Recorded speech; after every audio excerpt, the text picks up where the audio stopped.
bad as what you've been seeing compared to Yeah. the other stuff. Now, But what, typically, what I would like to see is pretty much the same graph as this, and consistent all the way. so that's what you want to see.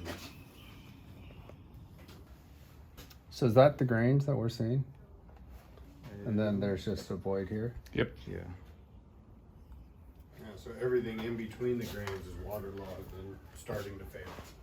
The nice thing about the resistance graph is that it gives you a cross section of the actual dimension. So in this case, we have a 6-inch beam, and then the graph gives us approximately 6 inches, right? So you're inch for inch reading what's here.